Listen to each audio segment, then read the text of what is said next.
Assalamu alaikum. More tips on eating sahur, the early morning meal. Today I want to talk about water. Water is a very important component of our diet. And if we are dehydrated, either because we didn't drink enough water, or we ate foods that have drawn water out of the cells, or we have been drinking fluids that are concentrated, like fruit juices, for example, but the water content is not adequate in them. So, as you all know, the body is constituted 60-75% up to that range of water. So, water is really a very important component of our diet.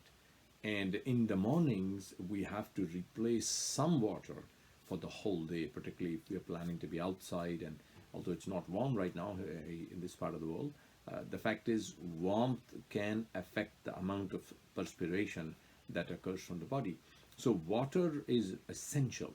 A minimal amount of water would be 1.5 liters for an adult. For a child, for a children, it may be a little less, but it may actually be more if they are physically active. So therefore, it's important to drink water.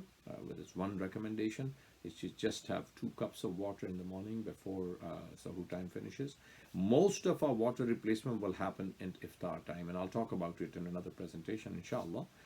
So water as opposed to juice, as opposed to tea and coffee, because again, tea and coffee have caffeine in them. They also have certain other materials that need to be flushed out by the body, and they're toxic.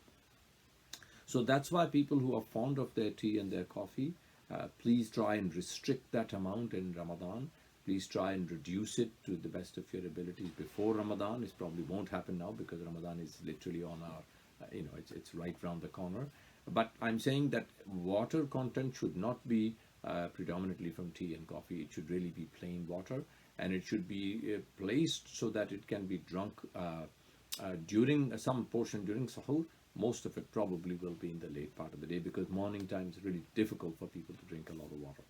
The second recommendation I have for today is, inshallah, to remember that when we are cooking, we should use oils that are healthy, that have a good, if you like, fatty acid ratio, and that are considered all round to be a low on omega-6 and high on omega-3 acids. There's not many of them. Omega-3 acids are the healthy fatty acids that are a part of formation of body cells.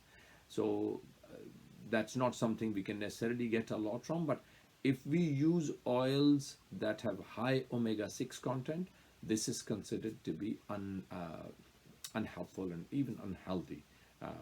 So try and use olive oil, which is very healthy oil, and it's something that we can all find easily. It can be poured on the food afterward. Doesn't have to be cooked in it. But those are the 2 recommendations, inshallah, for today. Until the next time, assalamu alaikum wa rahmatullah.